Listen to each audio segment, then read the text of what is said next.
You're making one right decision today. You're listening to Handcuffs and Sage. Three badass moms bringing you all the true crime and paranormal your heart desires. I'm Red. I'm Timo. I'm Dre. And don't let your kids listen. Seriously, just don't. Hi. Hi, everybody. Hey. Welcome back Hey to out Handcuffs there. and Sage. Hey out there in quarantine land. Yeah, we're doing this remotely again. We're all separate. We're all separated. What is this? Going on week 4 of quarantine, and now we've been extended until the 15th of May. Mm-hmm. Yep. That's crazy. Yeah. It's been a really interesting week. Definitely. Really? It's been an interesting March. Yes. Interesting March. So this is Red. Hey. Hey, Red. I'm Timo. And I'm Dre. So this week has been a crazy time. I'll talk about. Yeah, what happened? Oh my God. So I've been very anxious this week. I've gotten kind of a notice at work. Like any day, we're going to find out like what's going to happen. It kind of looks like we'll probably get laid off or furloughed. So I've been on edge this week, definitely. And I really need to work on reining that in and not letting it rule me. Right. When I get anxious, I cannot sit still.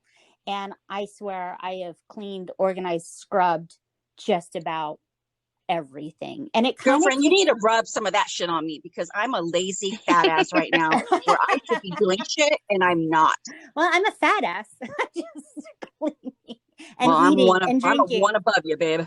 I'm a lazy fat ass. Stop. Oh my gosh. It's just been a crazy week. And then we found out this is going to be extended to May 15th. And I don't know about you guys, but I feel like on social media, there's just been like a turn of tone with people. Yeah. I feel like a lot of people are being very negative and almost saying just things that it kind of like blows my mind, right. about our situation.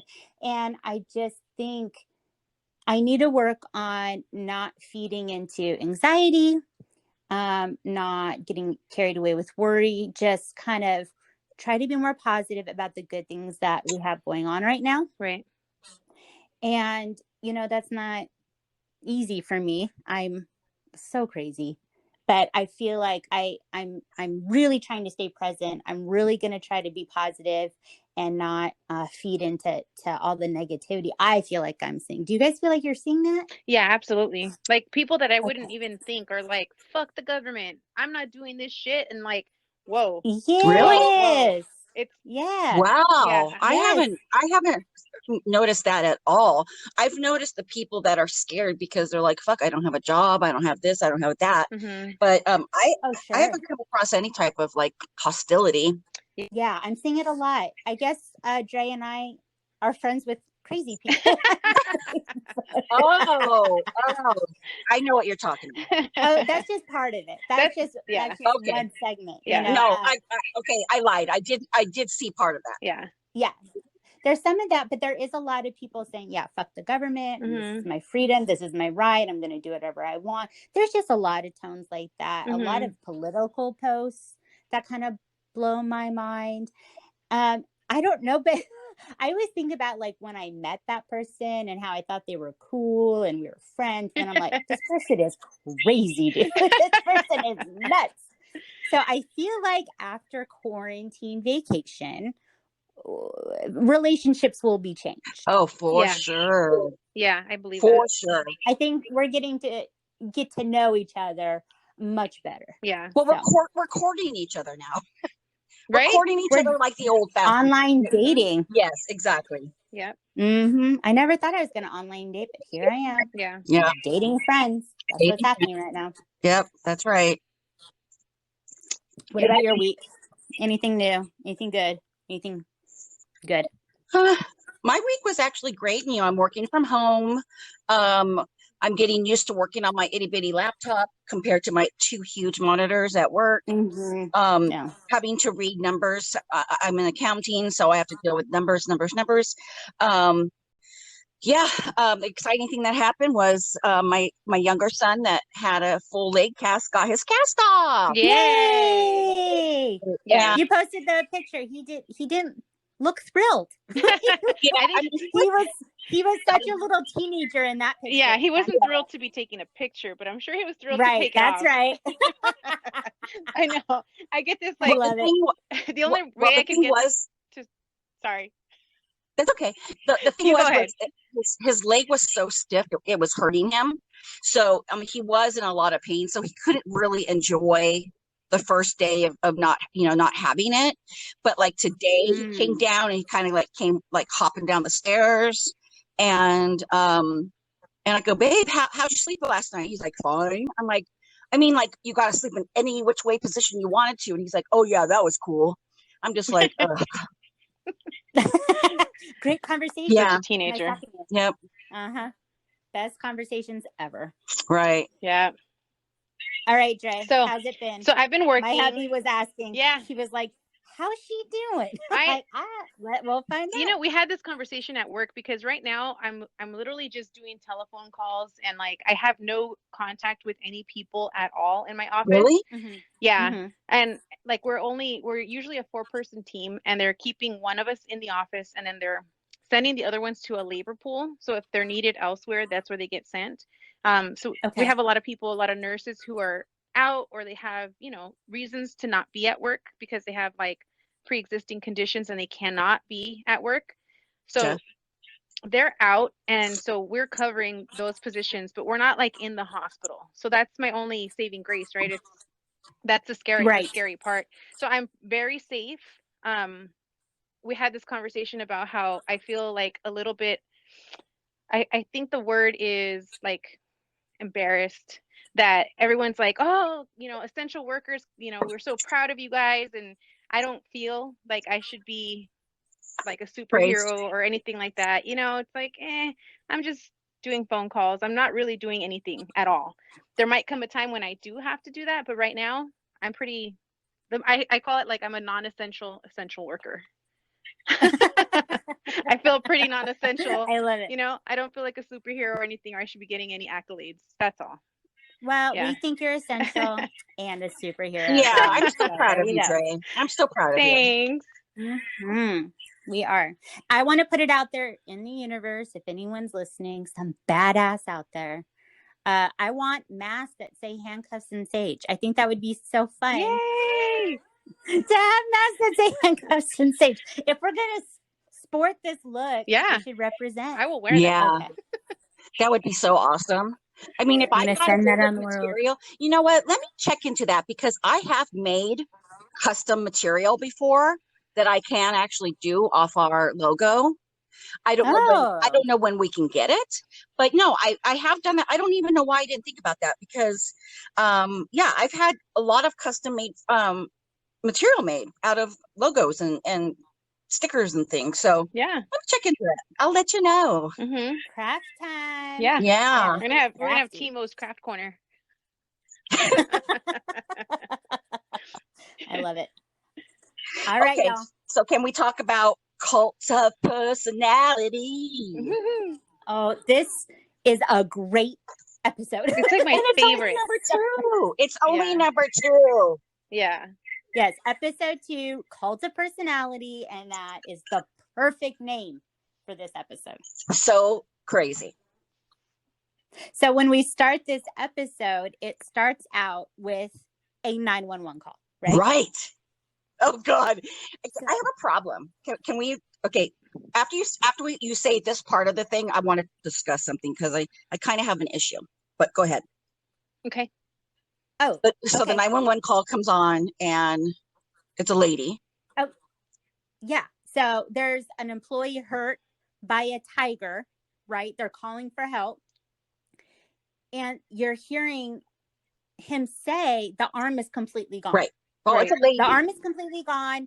You see Joe, he's whipping off his belt, right? Mhm. And he's saying, we don't have time to waste. He's getting down, and he's putting the belt around, and it's Saf's arm. Right. And she's just laying there, and maybe Dre can talk about this. She's not saying or doing anything. No. It blew my mind. So I'm assuming she's in shock, Yeah, right? yeah. It's like an adrenaline rush, definitely. And Yeah. and I actually saw an interview with her this week on TMZ or one of those channels. And she said that she did not feel a thing. When it happened, she didn't feel a thing. She didn't feel anything until they actually were driving away in the ambulance. So Mhm. whatever that amount of time, she said she didn't feel anything. So I think that is exactly why she's just laying there like, whoa, what's going on? You know? Mhm. Yeah. And how long does shock like that usually last? I'm not sure. I don't even know. I mean, it kind of blew my mind. And when they were trying to talk to her, she really couldn't even answer. You could Right. just tell she was in this Mhm. zone. Right. And they're getting the stretcher out. They're trying to get to her to help her. And then we see Joe all of a sudden wearing a paramedic jacket. Like, where did he get this paramedic jacket? Did he have it like ready to go in case of an emergency like that? That kind of blew my mind. Yeah. And he goes into the gift shop. And you guys want to talk about what he said? This was so weird. This is just Bizarre how he says this. Yeah. So Joe is wearing this amazing paramedic jacket. It's not even a regular paramedic jacket. It's kind of awesome. It's fabulous, right? He's wearing this jacket. He's walking into the gift shop, and what he says is just phenomenal, right? It's so crazy. I don't even know if that's like the professional thing to say for such a business that he has. No way. But he says it anyways. Like, hey, guess No, what? it's not professional. Not professional at all. And that's why we love Joe. Not professional at all. He walks in and he says, ladies and gentlemen, before you hear this on the news, a tiger here has ripped off a worker's arm. If you want your money back or a voucher to come back, please just let me know. It was amazing. The look on everyone's face in the gift shop, just standing there like, what did you just say? Like, are we in front of camera? Like, what? Am I being It was like, yeah, it was amazing. Right. So then, and this is my favorite quote of the entire series. He's walking there. You can see he's processing things, right? And he says, I am never going to financially recover Right. from this. So he Right. thinks he's going to So- be sued for every penny he has from Saf. He's thinking about himself. Right. Right. And here's Saf lost her freaking arm, and he is like, my business is done. I'm done. I'm never gonna come back from this, right? So he's thinking about Joe, which is shocking because he never really thinks about himself. Right. Mhm. Right. It is shocking. So then we have Saf talking about what happened, and again, she's sitting in front of a trash heap. And after you see what she's gone through, it's like, really? You did these interviews in front of a trash heap? It almost seemed worse. Yeah, absolutely. And they're talking about what happened. It's all over the news, right? She's saying it's all over the news. Everyone's talking about it. John Reinke and Joe Exotic show up to the hospital. They hand her a pen, and she actually said that her hand could still kind of work. Like she was able to sign her name. Yeah. Right. Well, basically what happened was she was just degloved. And degloved, what that means is it's like you're taking off a glove, but her skin just came completely off of the bones of her arm. So that can be put back on. And that's what they did, because in the interview that I saw earlier this week, she had pictures of herself in the hospital, and there's a picture of her fully bandaged up, and you can see her hand with her thumb sticking out. So she did have a full arm with a hand and everything. That is bonkers to me. Right. I feel like, most people, you ask them like, hey, you want this amputation or you want to do this surgery that's going to be painful and whatever? Oh, hell yeah, I'm going to keep my arm.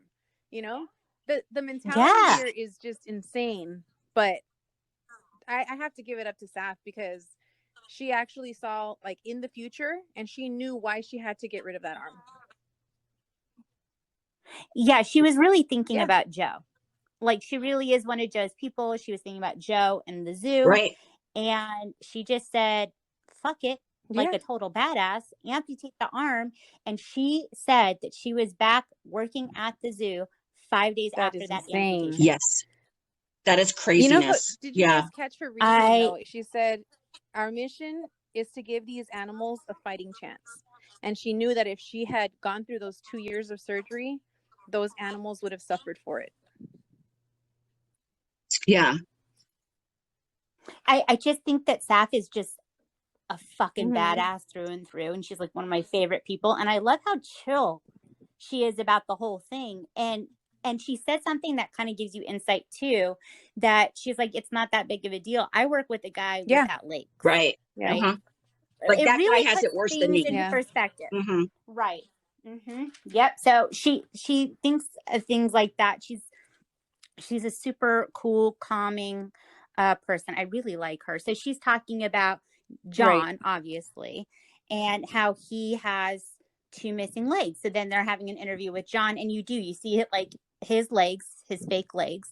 I don't know what it's called, that material that they're made out of, but they're like all tattooed up, like he's got them decorated, right? Right. They're actually really, really cool. Yeah. So then he explains how this happened. And it's not because of any animal or attack or Right. anything like that. Right. It was a zip line accident. And he said he had a zip line accident. And it kind of took me a moment to like process, like, what happened? He fell. He fell 50 feet Mm-hmm.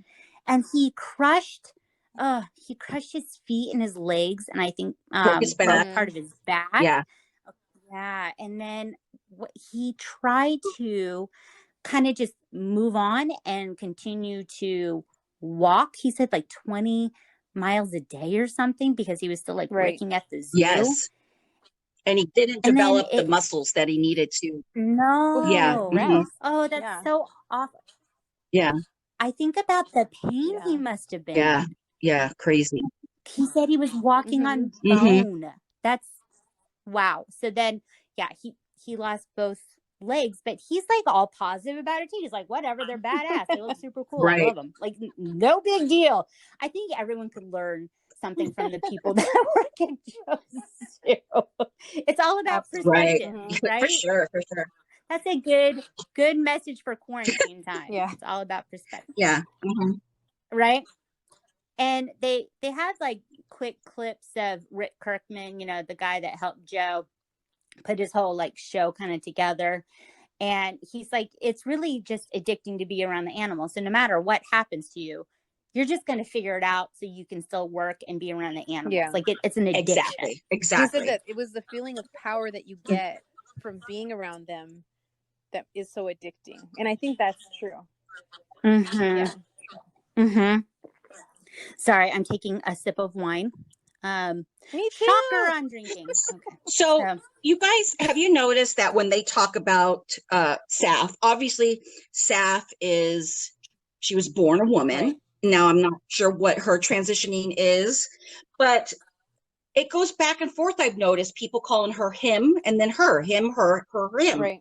And I know that's a whole, like, people have to set their limits on their pronouns. And, like, you know, I know that's a big issue right now.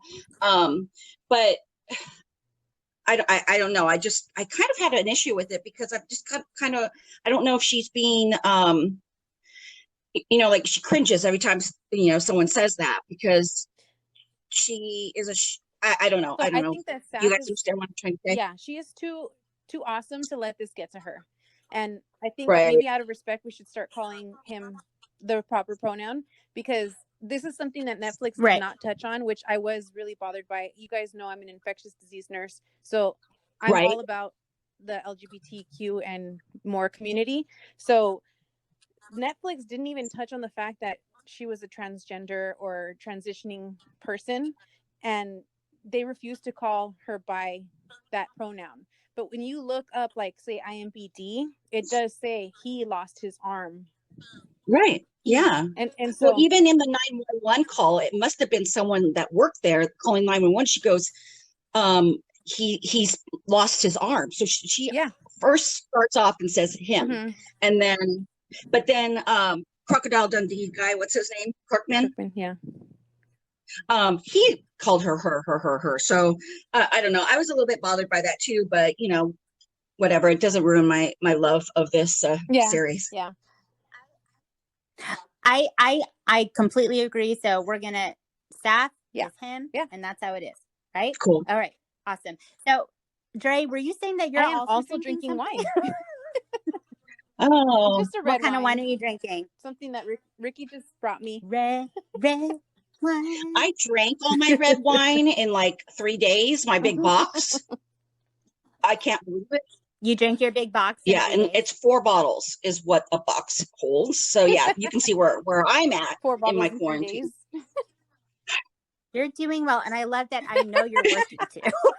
That's not when I'm working though. That's just like from like 5:30 to bedtime. Mhm. Yeah, I'm hardcore. I am it. hardcore. So today I'm drinking vodka and Crystal Light. Woo. Yes, That reminds me of junior high. That's nice. it's the keto drink. Mhm. It is the keto drink. I want to give a quick shout out because I told all y'all I found my favorite wine ever What is it again? this week. Simpler Wines at Trader Joe's. They have different flavors. I love the peach. I am addicted. I love it. Does it It's come my in a favorite. can? If Okay. Yeah, it's Okay. can wine. It's Okay. so good. Oh my God, I love it. I do. Okay, great. I love it. If we weren't in quarantine time, I'd go and get more. But so good. Yummy. I'm gonna have to try that. Okay, so if anyone wants to send us simpler wines, Yeah. Yeah. okay, let me know. All right, so moving on. So we cut to a scene and we see Doc Ansel riding an elephant, and the music is from The Wire. Do you guys? I love the song. Did you guys I watch didn't know The that Wire? show, but I love the song so much. And he's just cruising through the neighborhood on his big fucking 300-ton elephant. It's perfect. It's perfect. Down by the water. And he's like, I'm in Doc is insane. He's on the nuts. elephant. He's nuts. I love everything that we learned about Doc. He's then on top of Bubbles, and they're going down to the water and they're swimming with the elephant. People are on their boats taking pictures. Yeah, the boat is cruising by, just cruising and by. they're like, oh, Yeah. that's a man on an elephant Mhm. in the river. Yes. So here's Doc Ansel. He's saying there's nothing cooler, sexier than a tiger. And then it cuts to, and I put, that's bitch Carol Baskins talking shit about people taking pictures with Right. tigers. Like, there's these people out there and they just want to take sexy pics of tigers. Okay, so she's just talking shit about people taking pictures with tigers. And we know this bitch takes Right. pictures Yeah. with Right. tigers, right? Okay. For I'm sure. sure we can find some. So then we go back to Doc, Yeah, so and he this says, is the wackadoodle quote that he says. He's like, it has its primordial calligraphy.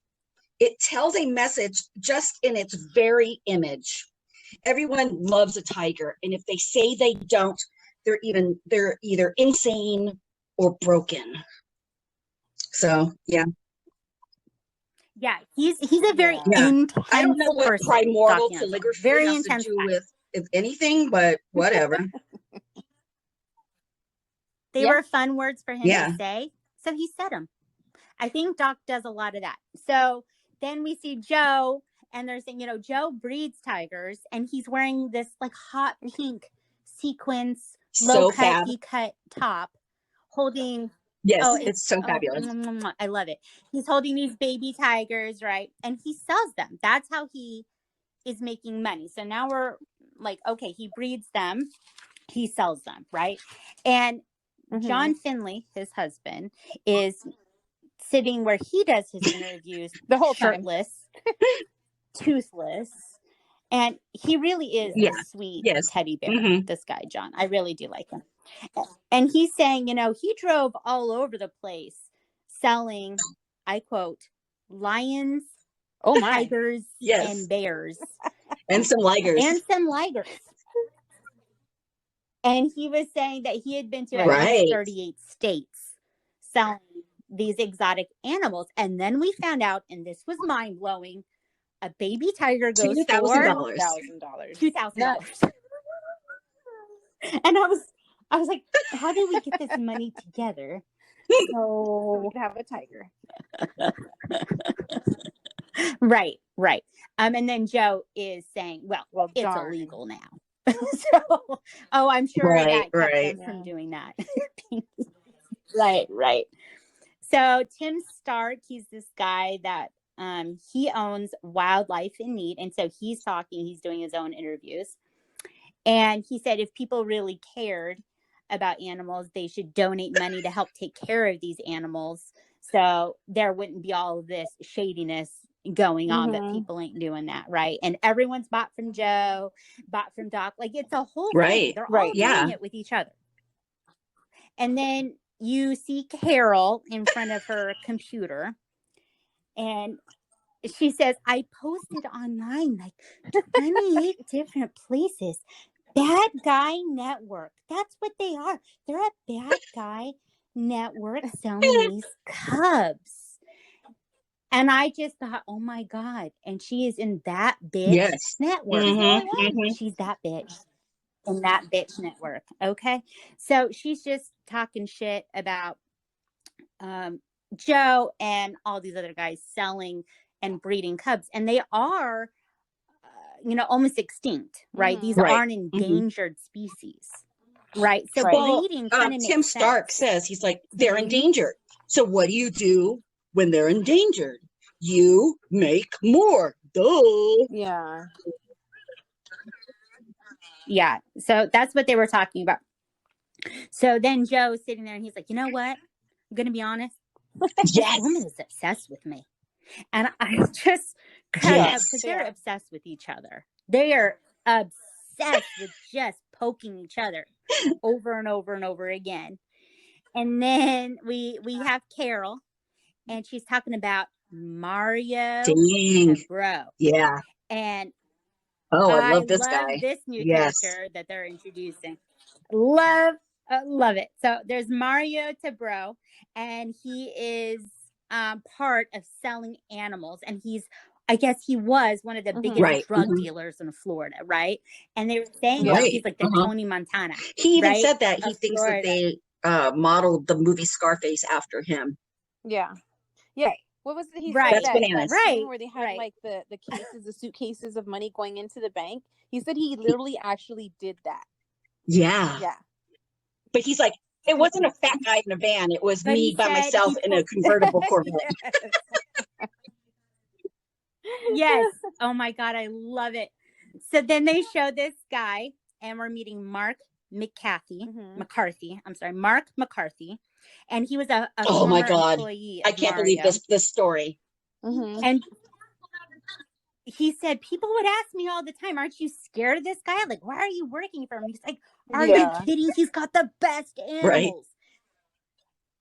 This guy worked for a straight up drug dealer, like killing people, selling the drugs, doing all the things so he could hang out with these animals. So animals are an addiction, right? People will see past everything to play with the kitty cats. Okay, I'm switching my paper. Mark McCarthy also said that people would drive by Mario's house all the time and scream, Tony Montana. That's hilarious. I would totally do that if I passed by. Yeah, I just love it. Yes. Are you guys doing anything? Maybe we could drive to Florida just to Tony Montana and then drive home. What is this? He has a zoo with many, many animals there, and you can't just go to the zoo, right? Yeah, it's a private. No, it's, so it's all his private collection. Yeah. So Mark is saying.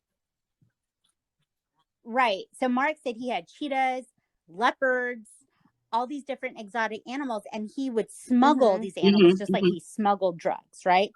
Oh, and okay, so I am very torn. Are you going to talk about snakes? Anyone to get upset with me? Yes, I knew it because I'm like, oh my God. I'm really struggling with this because I'm against. I don't like snakes. But what they did is awful. They would cut open these snakes, put cocaine inside, and then stitch them back up Mhm. and then smuggle the drugs that way. And there was a news article. It said agents found 223 Yeah. That's live so snakes stuffed crazy. with drugs. Oh my God. And That then is they crazy. yeah, So and I then don't they like said they snakes, but also this said is that awful. they didn't care if the snakes lived or died either. So that's so sad. Yeah. Oh God. I just think of all those roly-poly snakes, and like, what if cocaine like burst in one of them and that snake was, oh shit, like My had the God, best high this ever and actually then went through your died. head. Oh my God. I think Yes. that's the best part. You actually thought this Oh one my. out. I have all sorts of fun thoughts all the time. So Mario pulls up and he's kind of like taking us around to his home and what he has, right? So he's a guy with big cats. So you see him playing with these big cats, and they have like these, huge areas. He's throwing like tires. Yeah, He's playing like their with them. dogs. He's playing with them. Mhm. Right, like their dogs. And he says, Carol Baskin uses him as a poster child. She says he should not have any animals because he's a convicted felon. And he feels like, I did my time. I did what I was supposed to do. And she's, kind of bullying him because of this. I think, he was willing to stuff snakes with drugs. I mean, as an animal Right. lover, that would be a red flag for me. Right. So, so he said he did this drug enterprise for 10 years with his father, Guillermo. And then they tell this really crazy story. And Mhm. it's about Mhm. Larry Nash. Do you guys remember this story? So the way he tells it is Larry Nash was a drug informant, and that one of his workers shot this informant, and then they had to cut up the body and then obviously burn Obviously. it. Sure. And Right. well, I mean, obviously. Come on, you guys. Keep up. Okay. So he was just basically saying, like, what was I going to do? Like, say, I am this drug dealer. I do all these things, Yeah. but I didn't cut up this body. It doesn't Mhm. matter. I was there, even Right. though I didn't do it. I was there. I was part of it. Right. So he got sentenced to 100 years. He won his appeal. So he ended up Right. doing 12 And- years. So he's talking about how he Mhm. got into the big animal scene, right? When he was growing up, his mom was very anti-pets, wouldn't let him have any. So when he left home, he immediately went and bought 3 Great Danes. So he just kind of went cuckoo for, I mean, It is. Yeah. that's a lot of responsibility. All of a Yes. sudden, 3 giant dogs, right? 0 to 100. And then he thought, hey, I'll also, buy a cougar, maybe some lions, okay, maybe some tigers. Let's throw some monkeys on there, right? He just kind of went with it. And there's all these like really cool old school photos of him with all of these animals. And then he shows that he had known Doc Yeah. since 1982, the year of my birth. And Doc helped him out when he Yeah. got out of prison. So they've been friends.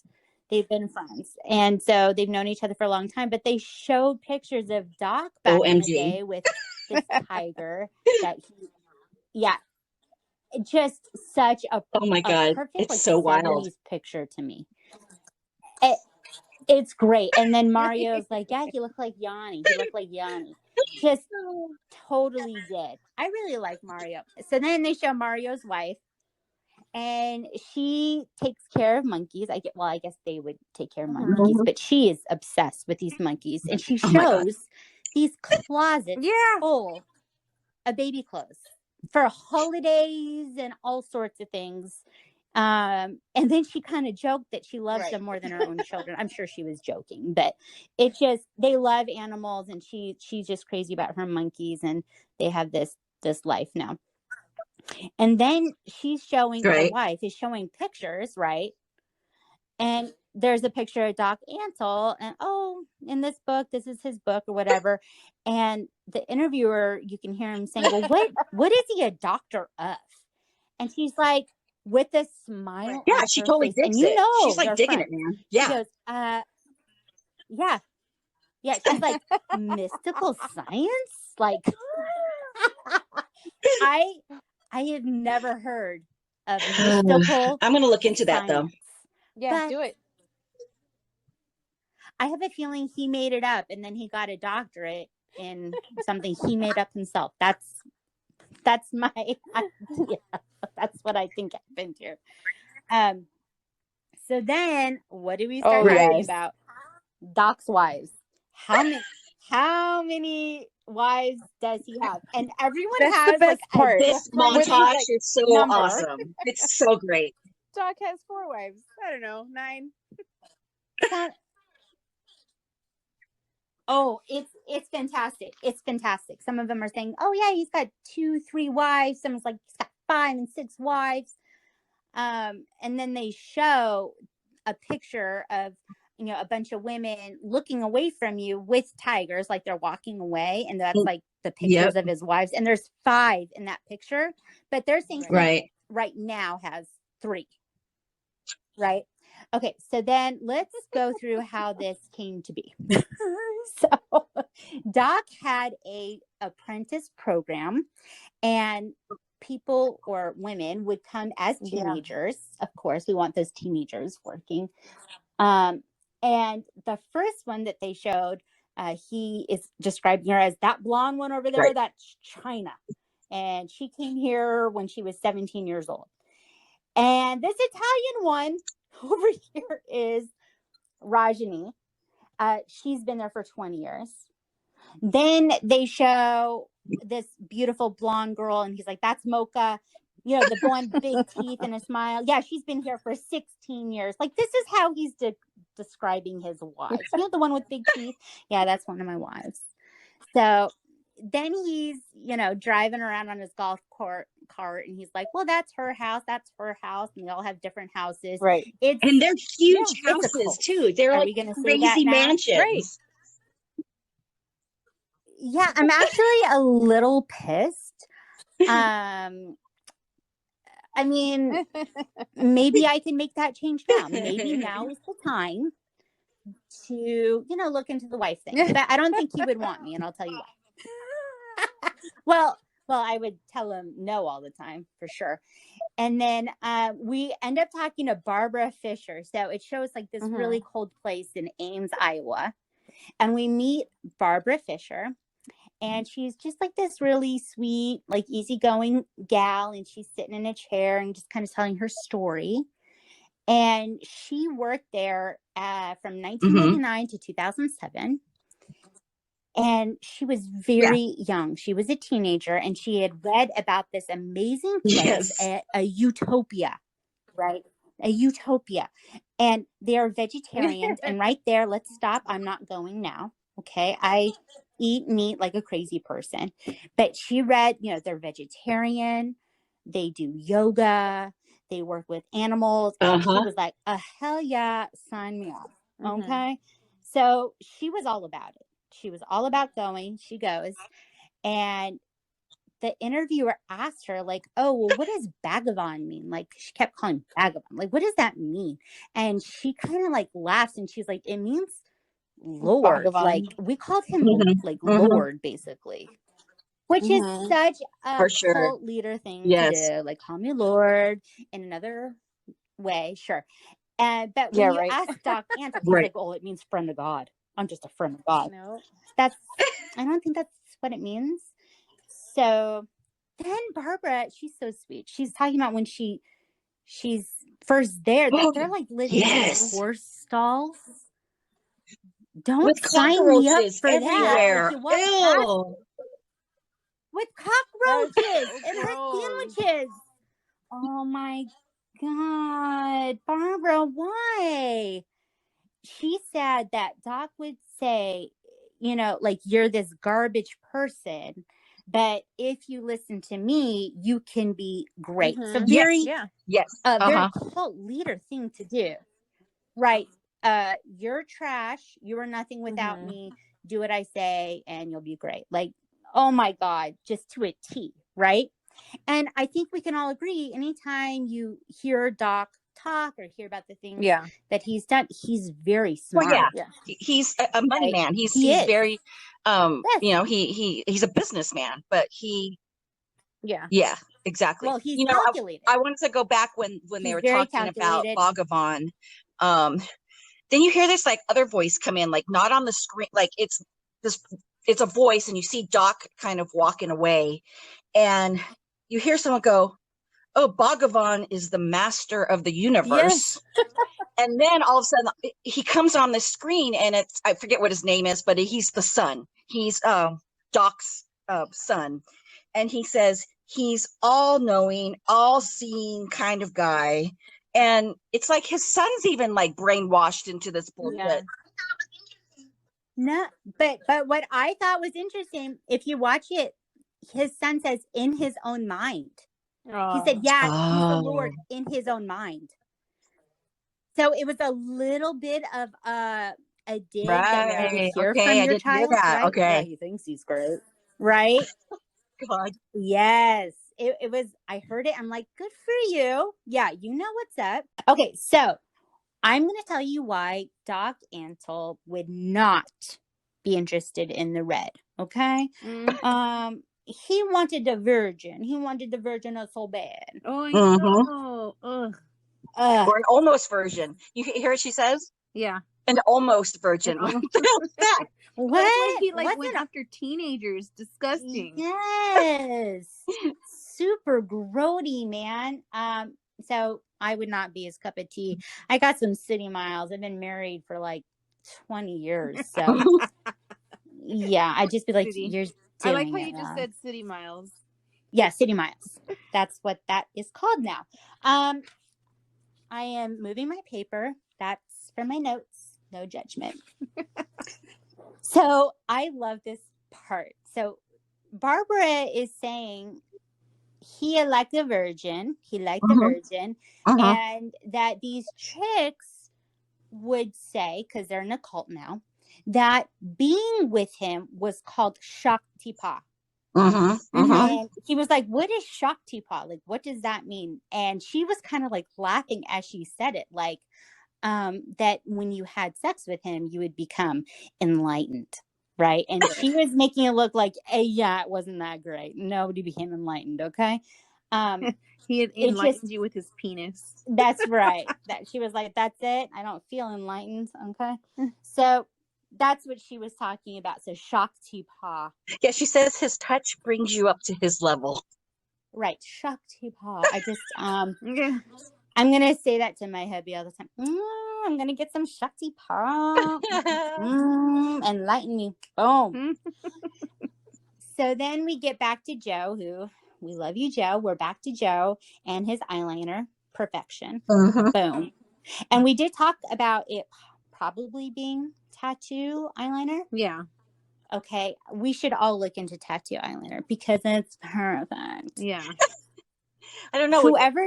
I guess we could look at his mugshot and see if he actually has eyeliner in his mugshot. Yeah. Or not.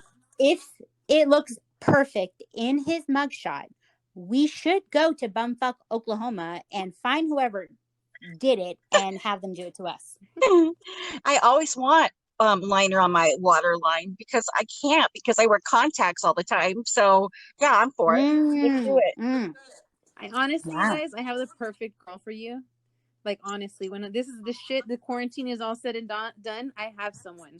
She is amazing. Everyone in Santa Clarita has to do it there. Okay, who is it? Just tell me. Tell me right now. Her name is Jennifer Boyd, and she owns Jen Boyd Inc. It's in Newhall on Main Street. She did my eyebrows, and now she's doing eyeliner too. She can give you the wing. She can do whatever. She's amazing. What did she do to your eyebrows? Yeah, like 3 years ago. But what did she do? I got them microbladed. Oh, they look really good all the time. All the time. Yeah. Yeah, all the time. Thanks. Wow, she was doing microblading. I'm glad we brought this up. Oh, Timo. Drink for sure. Just take a pause sometimes. take a pause. Okay. So Joe is talking, perfect eyeliner. Doc is my mentor, right? Doc is my mentor. And I don't think Doc would think that he's this close to Joe, but Joe definitely tries to learn and do what Doc does, right? Uh-huh. And Joe has two husbands, John, who we've met and we have fallen in love with. He's a sweet teddy bear. Uh-huh. And they showed John real quick, like kind of pushing his pants down. And he's got a tattoo in a special place. And it says, privately owned by Joe.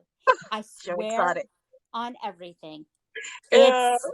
I can't get over this tattoo. I can't believe he did this. I really can't.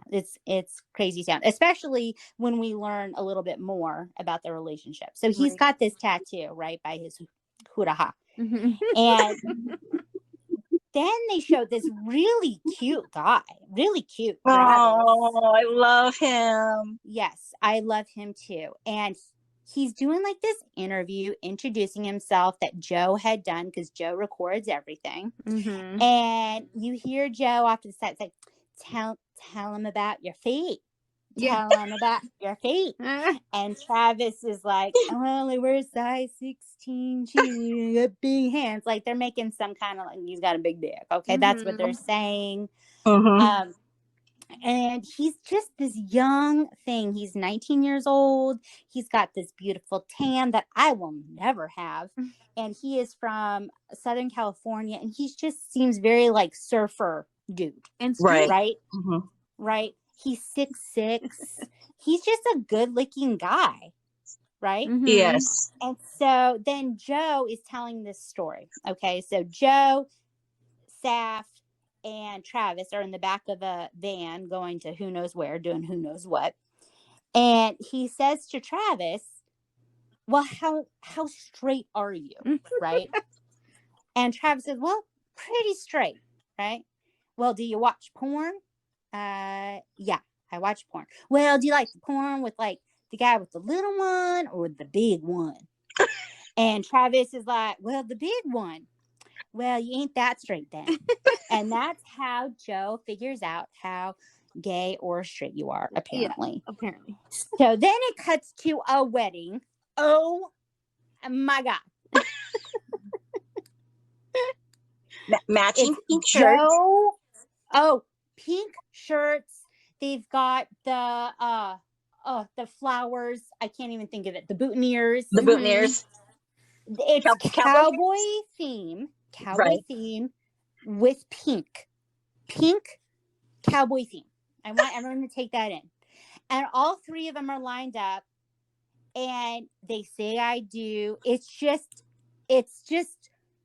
wow. It's just awesome to watch. I want everyone to watch this moment. It's just fantastic. I love it.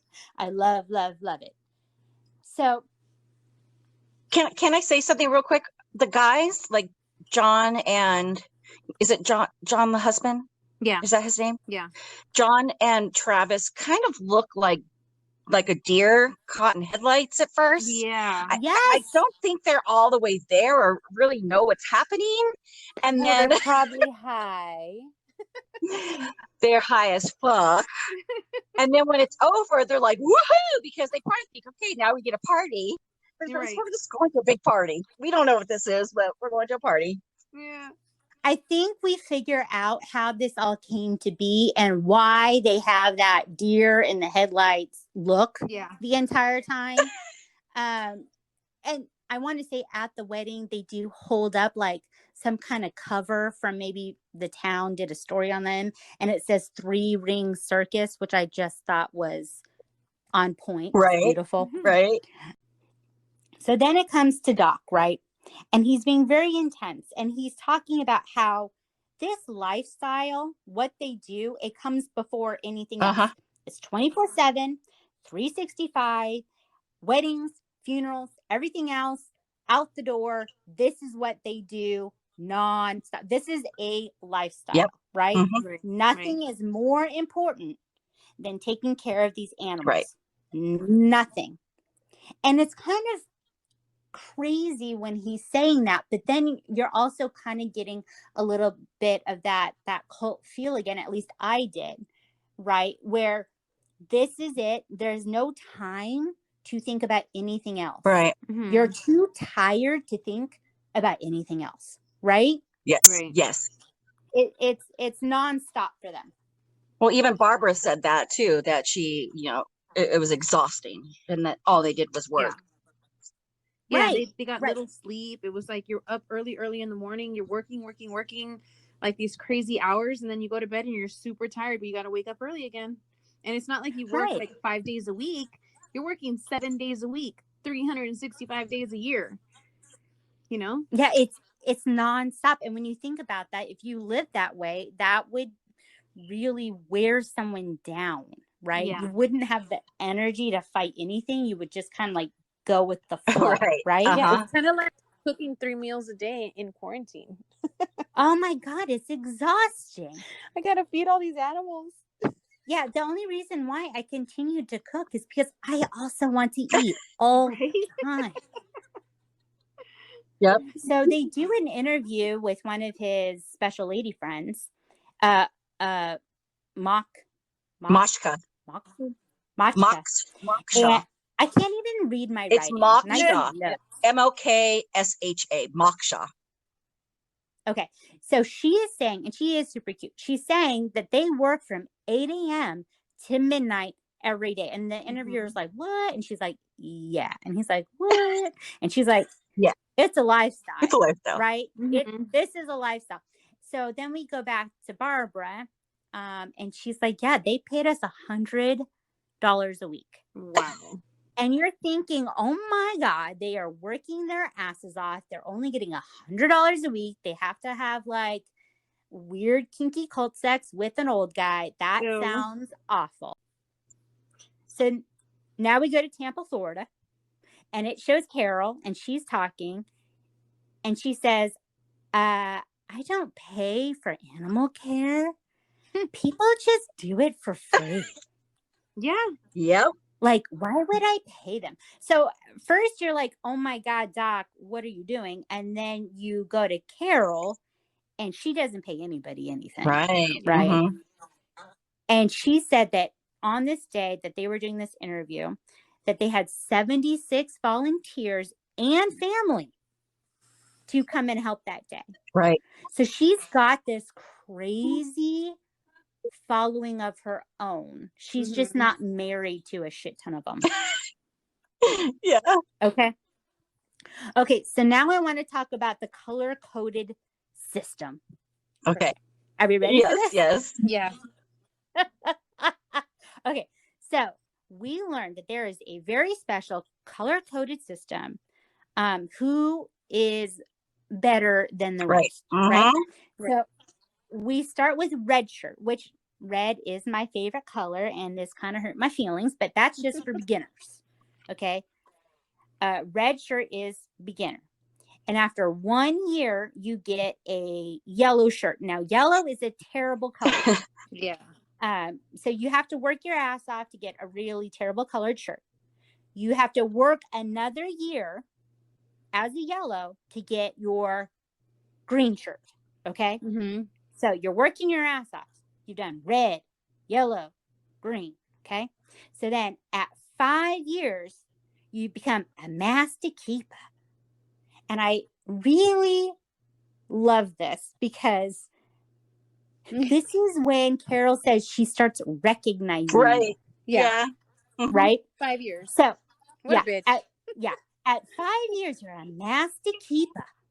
And you get to wear navy blue, which I look amazing in. And then they were saying, well, are there any other colors? Yes, there's royal blue.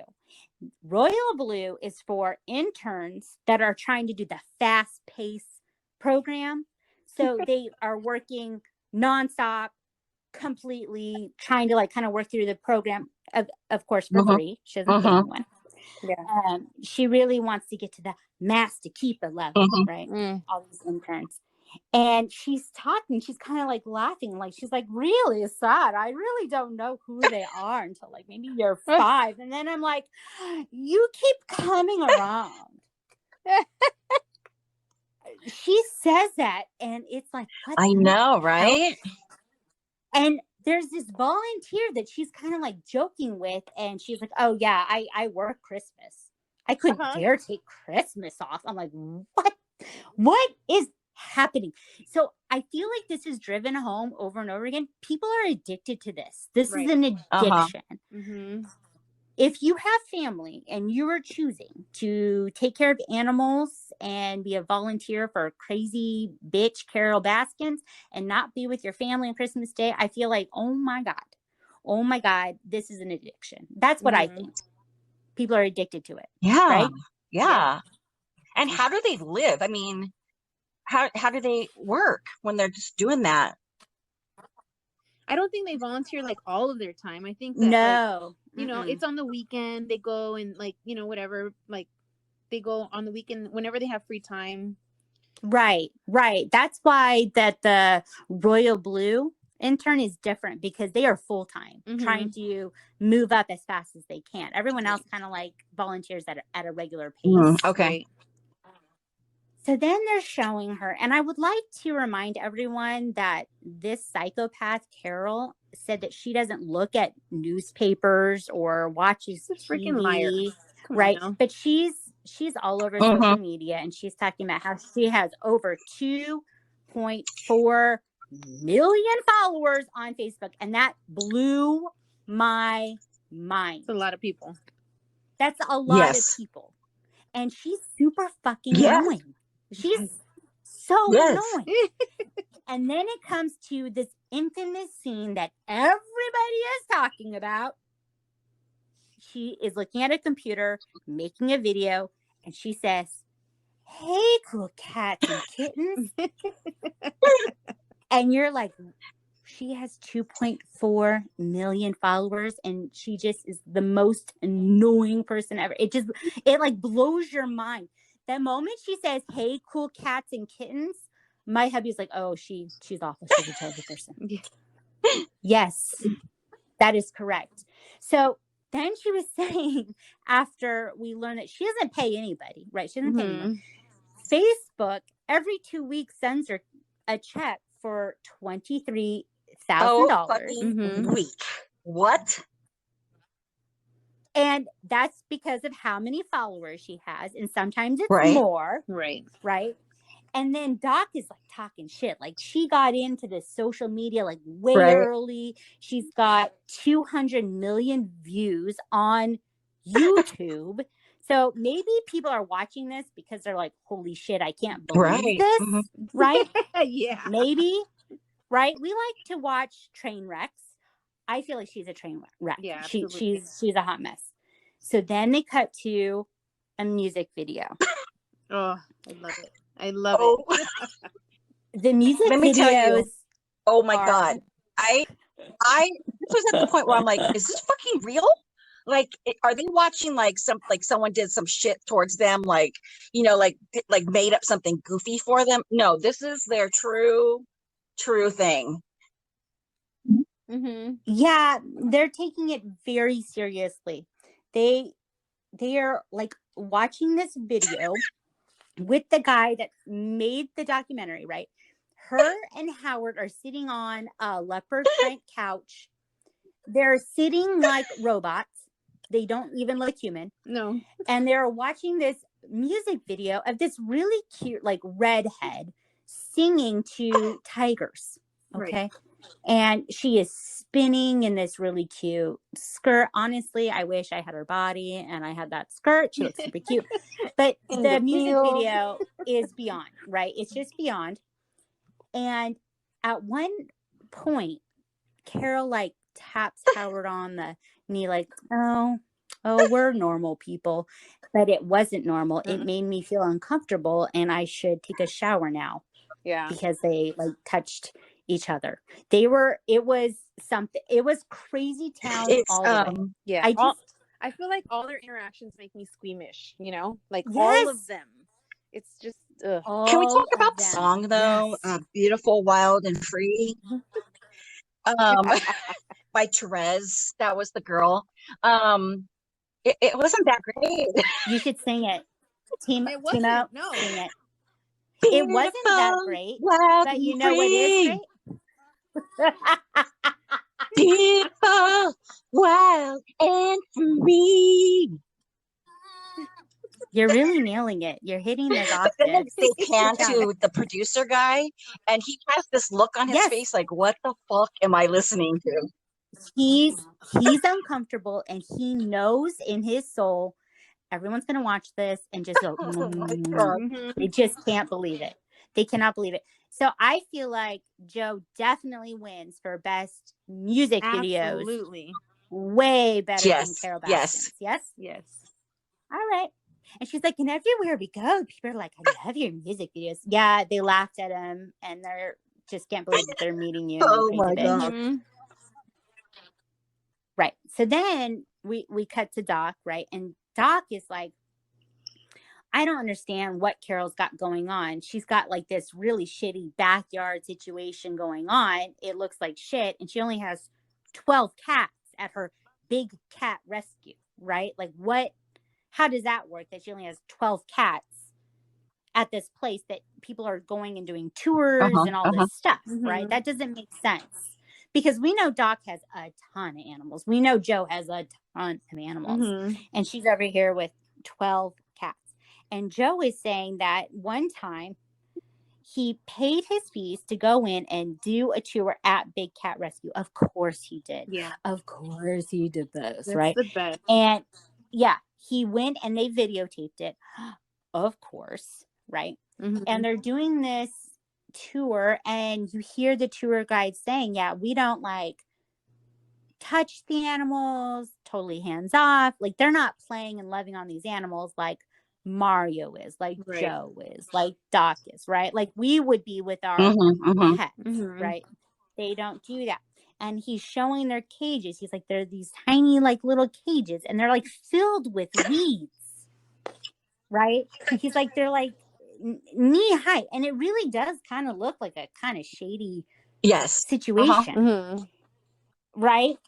And John is like, yeah, it really pissed off Joe because she's got this kind of crappy looking zoo going on or rescue. And the USDA keeps giving her perfect inspection scores. And Joe can't get one Right. good Mhm. score. Yeah. Right. So I'm flipping my paper. Notes. So Joe says he sees 12 cats. Where are the other 100 cats that she's Right. claiming to have? Right. Right. So Joe, Big Ball Joe, goes into the gift shop and he introduces himself. Of course he does. And then he tells them, hey, in a couple hours, look up in the sky and you'll see something, right? So they get into this helicopter and they fly over the Big Cat Rescue, right? And what happens? Oh, that poor little cat. Yeah, that cat Nala. No, That cat had a seizure. It was so sad. Narla the cat had a seizure, and her legs were like all going out Yeah. in weird ways, Mhm. right? Oh my God, I really hate that, seeing the state of that cat. It was really sad. But they drive this helicopter over, and John, who is kind of looking scared as he's telling us this, yeah, he's like, Joe was getting these kind of crazy ideas that maybe they should be pulling the pin and dropping grenades on top of the Big Cat Rescue. And we see this over and over again. Joe says things you don't say. Right? That when he says them, you're like, yeah, that is terrifying. I would be scared if someone was saying that, right? Yeah, he's nuts. Yeah.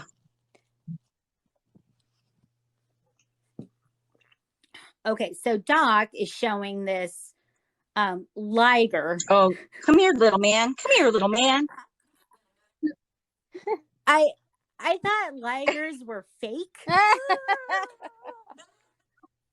Did you guys know Ligers Yeah, I are didn't know real? that was real either, because that's one of my most favorite lines in Napoleon Dynamite when he's drawing it. Yeah. And she's like, "What is that?" He's all, "It's basically my favorite animal.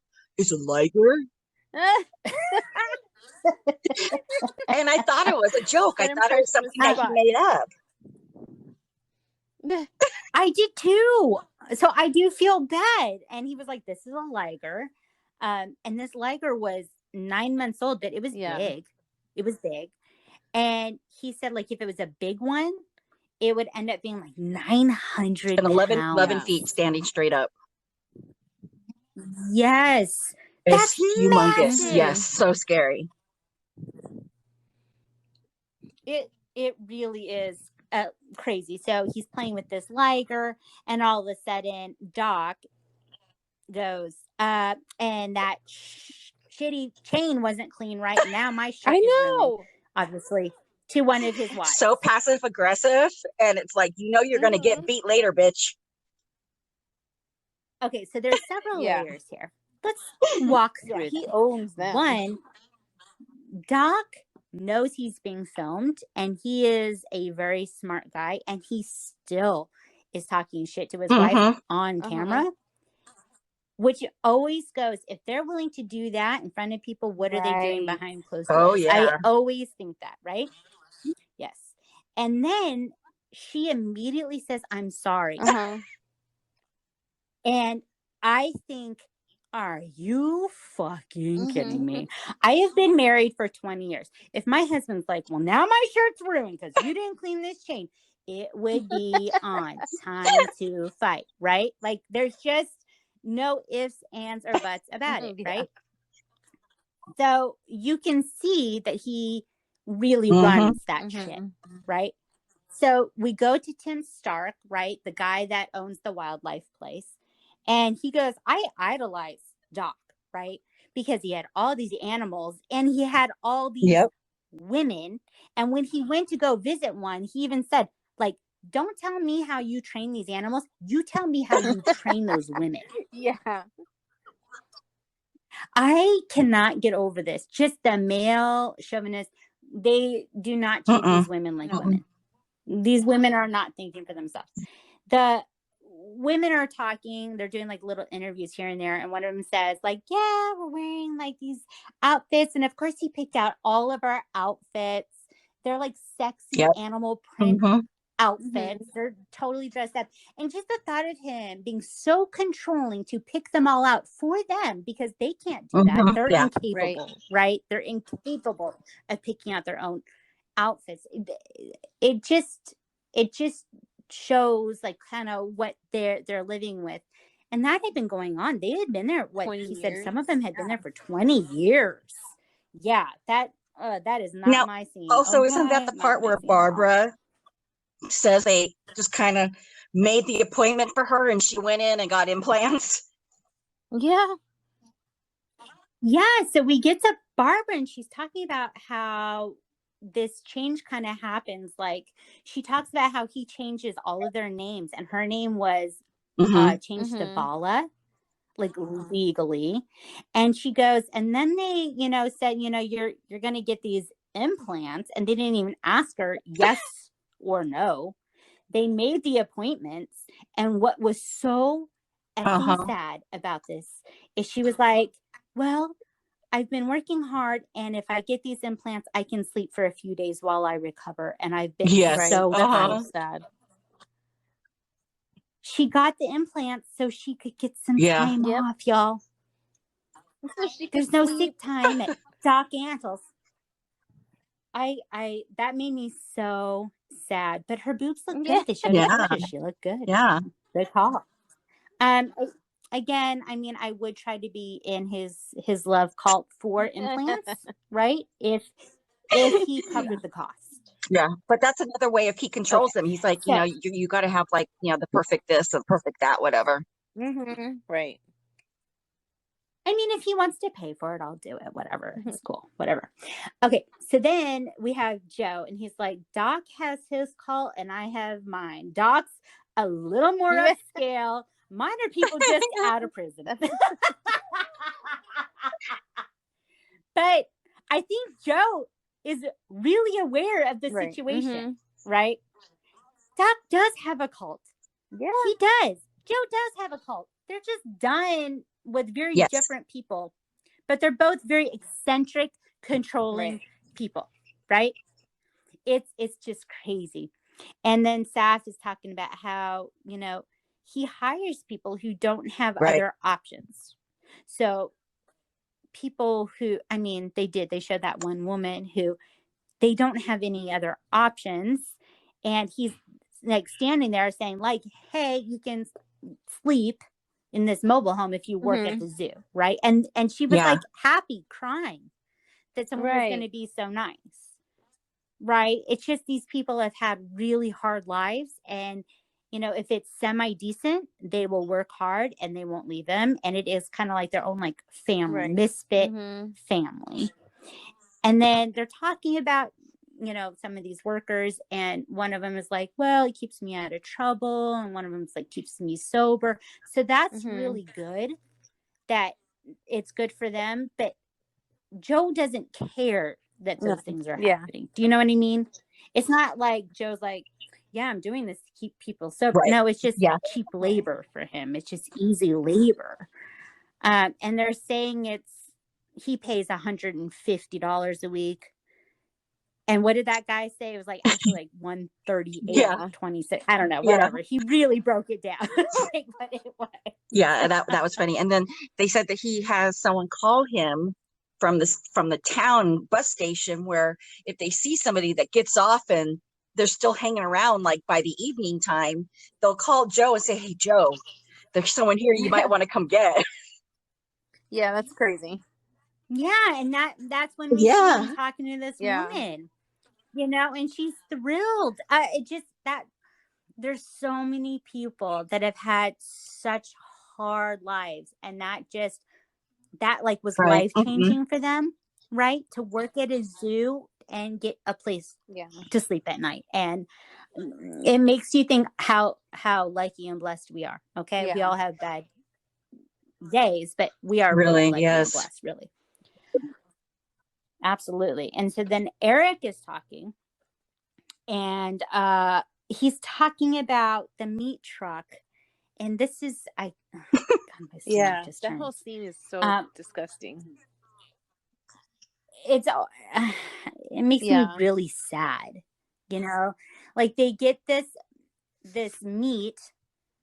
It's Walmart. It's the meat, the meat trash or whatever. And Joe is saying, like, if you get meat from the deli, right, and you try to check out and your card declines, they can't put it back. They've got to expire it. I don't know if that's true. I don't know how all of that works, but obviously he knows how to play the system, and he's getting this expired meat. But before they give it to the animals, all the employees go through it. And they're showing like these mounds of meat, like in a pile. It just seems so unsanitary and sad to me. Oh gosh, it makes me really sad. And then Rick Kirkman is saying, there was like 4 mobile homes there, and they were like shitty, right? And they're showing like no running water, no air conditioning. Yeah, the nicest one had air conditioning sometimes, but it could get up to 120 where they live. So that it was not, they weren't living in a good place or anything. No, and they're walking through that mobile home too, and it's just like people are squatting in there. Right. It looked like they were squatting, and then you think, okay, are these people doing drugs? Are these drug addicts that are living here? That's what it kind of looked like. Do you know what I mean? It did to me. And then they had like they were showing drawers, and there was a rat running around in their drawers.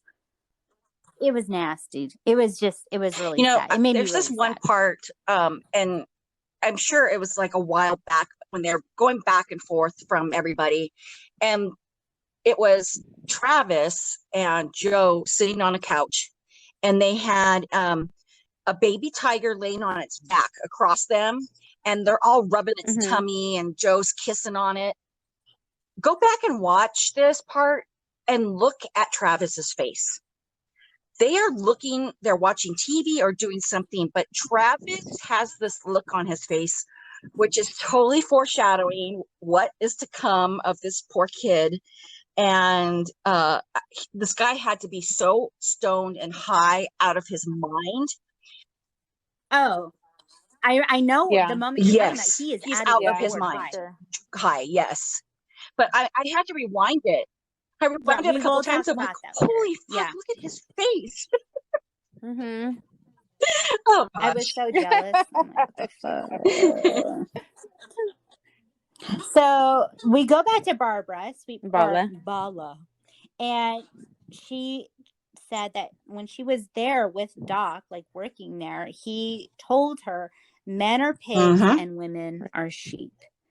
And God, I just need to take a shower when I hear things like that. Women are not sheep, but men are Yeah. pigs. So You know what was really sad in either case, like, so whether you're Doc or you're Joe, even the people that volunteer for that bitch Carol Baskin, is, you know, we talk about like the cult, you know, like the atmosphere that they're in, and it really is, each one of them have kind of like a cult type thing going on, whether it be like these people that came out of jail that are like hard up for whatever, you know, they technically could leave whenever, but they go on to mention how like these social ties and that not just the need for the power of handling the big cat, but the social ties that they make with each other, like all the wives, you know, all these, like the motley crew at Joe's place, like they all hang out and they create these social ties, and you can't just leave. That's your family. Right. And so these people, they bank on that, you know, they know that they're not leaving here. They're going to continue to do my work, even if I'm feeding them off the meat truck. Right, because this is their only family, right? They don't Mhm. have anything else, right? That's a lot of, you know, a lot of cults, a lot of, you know, certain religions are like that too. Like if you leave, you are cut off, and your family cuts you off. You know, it's really sad. Yeah, You're and right. if you were, Absolutely. So they if all you were have to their leave, own. where are you going to go? You're not going to have as good as you have it now. In their minds, they have it good. You know, they have a place to sleep. They're being clothed. They have food. They're getting some type of love, whether it be from the other girls or whatever. If you leave that, what's going to happen to you? You're not going to have it the way you have it then. So you stay with it. Yeah. Yep. Yep. And it's really sad. So Barbara's talking about, you know, being able to work with these tiger cubs, and she really connects with this one tiger cub, Lachman, right? And this is her favorite tiger. This tiger really listens to her commands, and, you know, she's really working and connecting. And they're like, oh, well, what happened to this tiger? Like, well, what happened? And she kind of like even clams up, and she goes, you know, I don't know what happened to him. Nobody knows what happens to him. Doc just says it's his business. He knows, and we don't need to worry about it, which is just like, oh my God, what happened to this cute tiger? You see this picture of this really sweet, cute tiger. And, you know, we go back to Tim from the wildlife business, and he's like, you know, you can't keep them all. Yep. It's bad business. It's just a bill, right? Because they can only make money from the young ones. So once they hit a certain age, all you're doing is paying them to eat, right? That's what you're doing. And he said there's a rumor that, you know, Doc euthanizes these tigers when he's done with them. And then you're like, like all these people you see who are obsessed with animals, is there a chance that they're also killing these animals, right? Because it's a business. It makes you so sad. So then Mark, we're back to, you know, Mark, who was like Mario's guy, and he's saying something kind of crazy. Do you guys know what I'm talking about? I forget. This is where the bomb drops. This is the moment.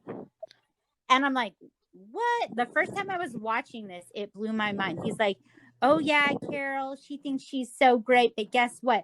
Her husband just up and vanished. And one of the interviewers was like, wait, what? Right. Like they didn't even Say know. again? What? They didn't even know. They're like, what do you mean? Her husband Yeah. just vanished, right? And Carol's like, oh, it's just like good gossip for them to say I fed him to the Well, tigers. Fucking Carol. And then they show it like, yeah, like on the news, they're talking about how her husband disappeared and how the ex-wife and his Right. daughters think that Carol Well, fed let's him back to up a little tigers. bit, because I was telling the girls earlier that this is the third time that I've watched episode number 2, and I just keep on finding stuff that I forgot or I didn't, hear the first time around. And they're talking about how Doc, supposedly, allegedly, euthanizes his tigers once he can't use them anymore. And then Carol starts talking about how a whistleblower told her that they heard a gunshot in the middle of the night and blah, blah, blah, blah, blah. And then she goes, you'd have to have at least 2 people to dispose of that body. It's pretty heavy. Yeah. And I'm like, holy shit, did she just say that? Because, and then that like opened the And door then she to everyone goes, talking about how her husband disappeared and how they think she fed him to the tigers. I was like, they did that so perfectly. I know that was totally intended, but it was like, oh my God, you have to dispose of a body. It was so great. It was fantastic. It was fantastic. She was like, yeah, you would need like a lot of guys to move him, or maybe they just cut up the body there. Like, this bitch Right. And then she about said, this shit. you only trust your inner circle, the few people that you have some stuff on that, you can get them to do stuff for you. I was like, girl, you're talking about when you fucking killed your husband. Yeah. It is crazy. Everyone is such a different, amazing character. And I think that's what makes this series just so fun and fantastic, right? They're all nuts. It's all crazy, and we're dealing with the quarantine, and I will eat this up all day, every day. It never gets old. I can watch it over and over and over again. I never get bored. And now that I'm finding new shit every time I watch it, it's even better. It is. It's the gift of quarantine. So we're still going to be covering the Tiger King for a while, right? Yes. We need this for our sanity. Absolutely. But what I feel helps, personally, is when people reach out to us and just kind of like gives us that little boost. Like, we hear from people like we're getting them through the day, right? They're still working, and they're listening to us, and it's kind of helping them out, and that feels really good. I'm still working, right? I listen to podcasts. It helps me out. So when you take a moment, and it really does take a moment just to hit us up either on Instagram or Facebook or email us, it does so much to us. And then we, of course, text each other and squeal like little girls. We just love it. Oh my God, someone left us a message. It's true. It's so true. We celebrate every time. We love it. And we say thank you. We want everyone to stay safe, of course. And when you're at home staying safe, check out the website. Yes. Because you have the time. Okay. Okay. Handcuffs and Sage, the website is podcast.com. Yes. And then our Handcuffs Gmail and Sage, is at gmail.com. Perfect. And we have Instagram, Facebook, Twitter. And then if you want to support us, or just send us some wine, that's fine too. Yeah. Check out our Patreon page, /Handcuffs and Sage.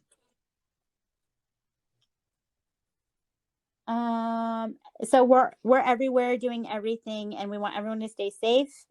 And on that note, remember, we do what we want. Okay. Woo! Okay. Happy Easter, everybody. Guess what? That all cut off for me. Oh no. Okay, we'll do it one more time for Timo, but that's it. Okay. Remember, we do what we want. Oh, that sounded horrible. I love it. Okay, keep that. It's all right. Okay. Whatever. I was getting a call. Bye, guys. Love you. Bye. Handcuffs and Sage is hosted by Red, Timo, and Dre in a shitty guest room in Los Angeles. Theme music is Leave Now by We Are Wasted. Cover art done by Megan Winchester. Follow us on Instagram, Facebook, and Twitter. Show us some love on iTunes. Be a badass and do what you want. Until next time.